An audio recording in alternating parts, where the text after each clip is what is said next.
Joining us now, Alec Lasley from the Hoosier.com to help us preview this weekend's matchup with Arizona. How you doing this morning, Alec? Good. How are you guys doing?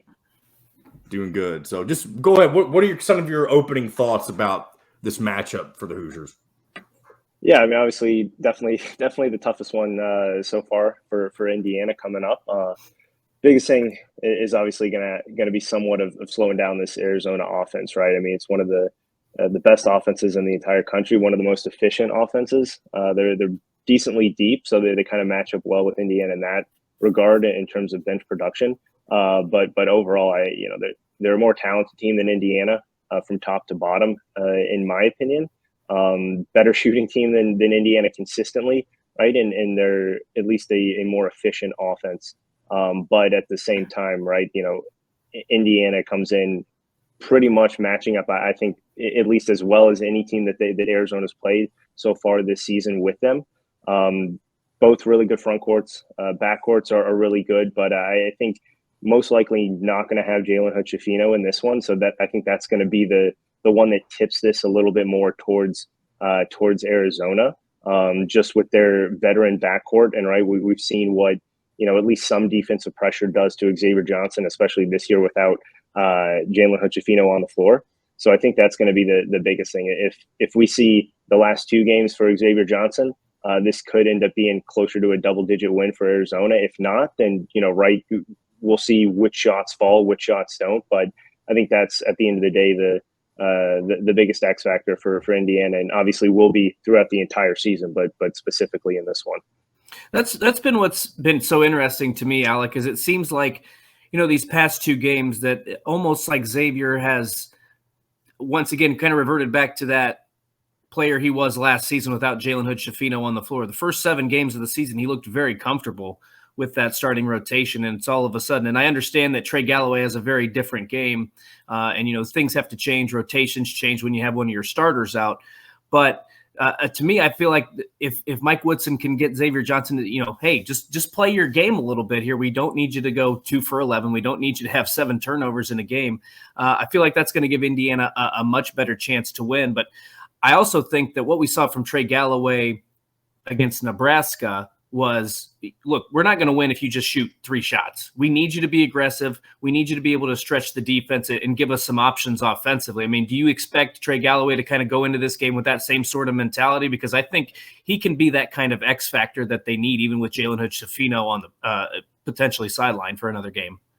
Yeah, definitely. I mean, if you look at the Rutgers game, right, between him and Race Thompson together, 48 minutes and were held scoreless in that one. Obviously, both bounced back in a good way. So I think it's not just Trey Galloway, right, but specifically in that backcourt, he's not going to score 20 a game. He's not going to go 7 to 10. He's not going to hit 4 threes every single game. So I mean, that's the thing. You could potentially get that every couple games, right, but he's also not supposed to be your second or third leading scorer. What he does is fantastic for this team. But if you're relying on Trey Galloway to score 20 a game or 16, 18 a game, right, you're going to have some bigger issues across the board.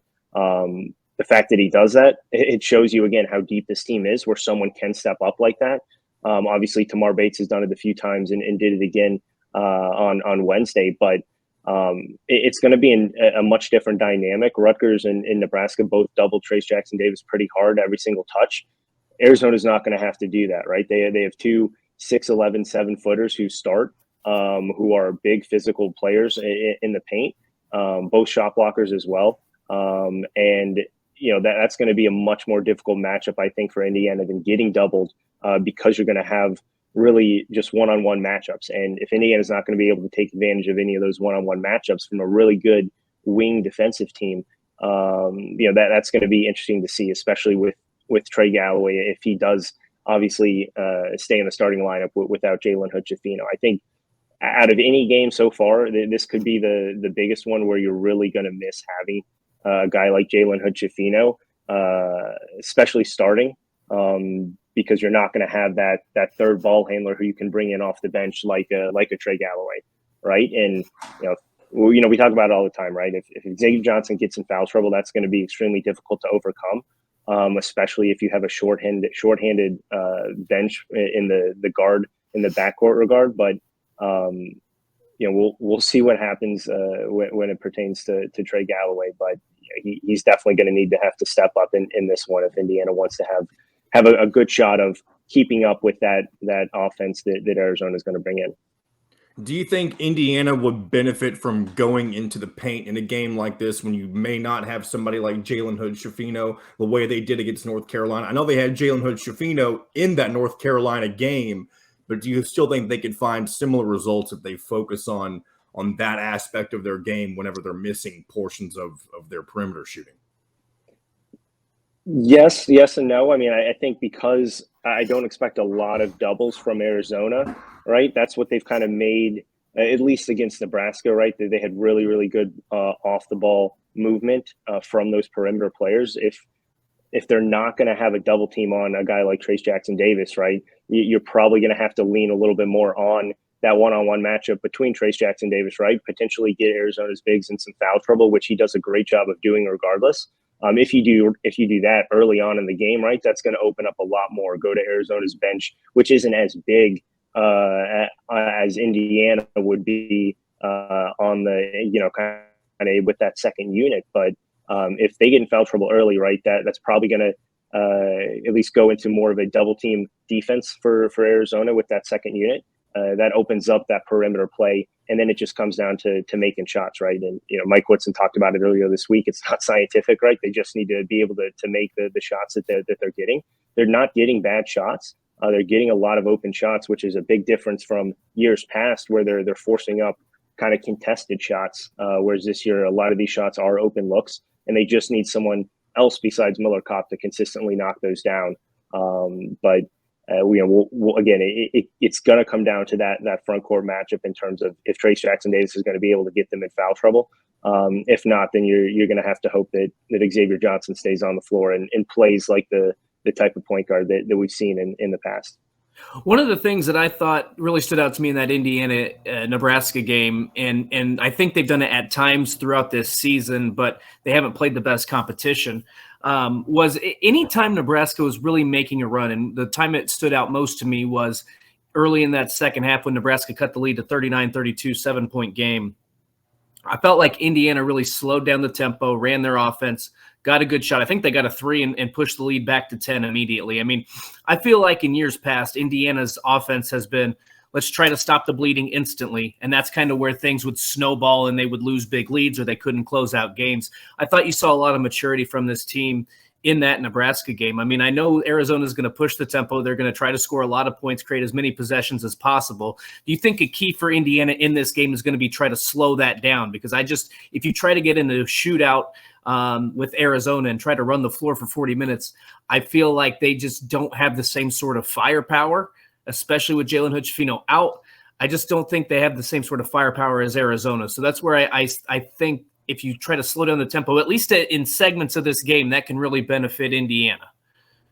Yeah, I mean, right, they have the fastest tempo in the entire country, so they're going to get possessions, and they're efficient with those possessions. They're also good defensively when it comes to, they give up a lot of, it's kind of a bend, don't break defense, right? They're going to give up a lot of good opportunities for opponents, but they typically do a pretty good job of limiting those second chance opportunities, which Indiana's done a pretty good job of this year for the most part on the offensive glass. I don't think you're going to be able to slow them down, especially with a guy like Xavier Johnson who really wants to push the tempo and unfortunately is best when he is getting downhill and when he's getting that up-tempo offense going for Indiana. So that's why it's going to be interesting to see. I think the first media timeouts are really going to tell us a lot about how this game's going to go, especially with a guy like Xavier Johnson, because we've seen him get off to really, really quick starts, and that just helps Indiana throughout the entire game. But that more so sets him up for a much better game mentally. And this is going to be, as much as it is physical, this is going to be a really, really big mental test for Xavier Johnson and this entire backcourt because of the struggles that he's had over the past week as it pertains to not having a guy like Jalen Hood-Schifino out there. So they're going to probably try to slow it down at times, but you're also going to need to take advantage of any of those opportunities that you get. And I do think Indiana is going to be able to get out and run a little bit in transition, and it's going to be about converting those, which at times this year they've not been able to do, at least consistently. And you're going to need to be able to hit. I think you're going to have a really good opportunity to hit some of these guys, like in the secondary break, these trailers, whether it's Miller Kopp out on the wing, whether it's a guy like Trey Galloway or Tamar Bates, right? Those guys do a really good job kind of sneaking into the creases there in transition, floating out to the 3-point line. And I think Indiana is going to have to do a good job converting in that category, and kind of take a little bit of that really first break pressure off of them. Alec, obviously, after this, they'll travel to Lawrence, Kansas to take on the Jayhawks. Do you think that Indiana needs to at least come away with a win in one of these next two games, or does it really matter if they win either one of them? I think tough question. Tough question. It is, right? Because I mean, you look at that Carolina win at the moment, not pretty much not a good win. I mean, obviously it's a good win, but it's showing that Carolina is not the team that we thought they would be. So that really doesn't do a whole lot for them at this point in the season. It could, months down the road, but I think we have enough to say that both Arizona and Kansas are going to be top 15 teams, regardless of how the season plays out. I think you feel a lot better, especially with dropping that first game to Rutgers, about getting one of these two back, and getting that quality win under your belt. Obviously, they have a good win at Xavier as well, but I always thought going 2-2 in those 4 games would set themselves up for a really good conference slate when they turn the page there and get back to conference play. And I think you still need to do that. And so I think now, especially with that Carolina win not looking as good, I think 3-1 is definitely something that you push for. Not something that you need, but I think something that you definitely push for at this point. So this would be my thought on that topic. I don't know that you necessarily this might be sacrilegious and people might not want me to come on the show again, but I don't think you have to win one of these games. I do think you have to show you can't look like you did against Rutgers, though. You know what I'm saying? Like you can't look lackadaisical. You can't have fans coming on here and complaining about your effort level. That has to be there both games. But what I will say is I feel like if you're going to be without one of your starters against two of the best teams in the country, this is also going to be a great opportunity for some guys to get some real life minutes, some great experience. It'll test the depth. It'll put Indiana in a good position later on down the road in the Big Ten when somebody gets in foul trouble, when somebody might sustain an injury and is either playing 75% or less or whatever the case might be. I mean, it's a long season. So I feel like if you can at least give the effort level, go out and have a good showing, you don't necessarily have to win that game. Obviously, it's going to be nice to get one of those. You might need it for your tournament resume. Who knows what the case might be. I just don't think you have to win one of these games in order to come away feeling positive about the weekend. Now, that might not be the popular opinion. You obviously want to win one. You'd hope to get two, but I don't think that's maybe that's not realistic. I don't know. Maybe I'm just being negative. But I'm more concerned about how they look as opposed to what the final result is, because when you're out without one of your starters, it's going to make a world of difference. Yeah, but at the same time, right? Everything that Mike Woodson's kind of talked about since he took over this job is obviously getting back into these types of environments, these types of games. But if Indiana wants to take the next step, they need to win those games. Going up against Kansas, going up against Arizona, obviously going up against North Carolina, the teams that have been there for the most part over the last 5-6 years, where Indiana really hasn't. So again, I agree that they don't have to. I think, yes, they obviously need to look good if they do lose this or lose against Kansas, right? But at the same time, I think, there's been a lot of expectations for the season. There's been, I think a lot of really good play up until this point. A lot of people, I think, after that Rutgers loss kind of took a step back. They've seen what the rest of the Big Ten is doing, right? Illinois is proving to be one of the best teams, not only in the Big Ten, but the country, especially with their non-conference slate up to this point. Obviously, Purdue is showing that they're a Final Four threat, at least through the first month of the season. And now you look, and Indiana's sitting at 1-1 in the Big Ten, sitting with one, I guess, quality win in the non-conference at this point. And I don't want to say that you need to have one of those, but I think Indiana, which could be good for them, is kind of fallen back, and not many people are talking about them about winning the Big Ten at this moment. So I think you still need to grab one of those and show that, hey, this is the team that a lot of people expected, and kind of jump right back into the conversation with a lot of those other Big Ten teams that have kind of catapulted over them through the first month of the season right now. Before Dustin, you got one more thing, go ahead. Well, I was just going to say the only argument I have, I'm going to try to fight Alex this morning. Alec, I understand that point, and I don't disagree with what you're saying. I guess my only thought on that would be two examples from last year where North Carolina didn't play well throughout most of the season, and especially before the ACC conference season started. They suffered some bad losses. Nobody was talking about them being a Final Four contender, and they made it to the championship game. And then Purdue, who ran roughshod over a lot of the teams they played, and they didn't win the league. They didn't win the Big Ten tournament. They didn't get to the Final Four. So I guess I understand that Indiana fans and Mike Woodson, everybody on that roster wants to win one of these two games, or they want to win both, but you'd like to win at least one of these games. I just don't put as much stock in it because I feel like there's still a lot of room to grow for this Indiana team. There's still some new pieces that are still learning, how to play with each other. I am looking more from the competitive standpoint as opposed to the results standpoint. And maybe that makes me crazy because there was so much hype and expectation coming into this season. That's just what I'm looking for. But I certainly understand Alec's point in that with what Mike Woodson has preached and talked about and the experience on this roster, I understand why you want to. You can look at it as a must-win one of these two games.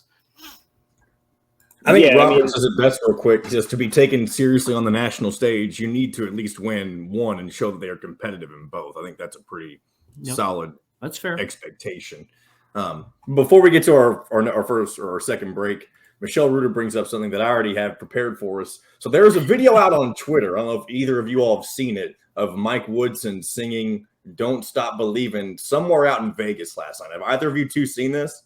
I saw it this morning, yes. Yeah, I saw it this morning as well. Let's I'm going to pull this up for our viewers on YouTube real quick. I believe the audio is worth sharing for our radio listeners as well. So let's give this a listen. Oh, if I had my audio cable turned on my end of the deal, here we go. He's going stupid.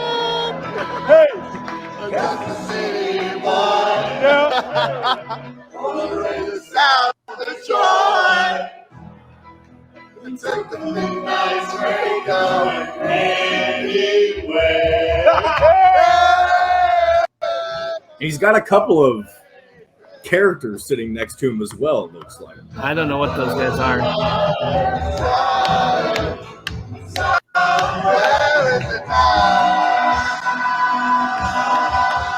So obviously, Mike Woodson in Indiana having a good time out in Vegas as they prepare for their matchup against Arizona. It's probably good to be loose. You don't want to be tight going into a game like this, but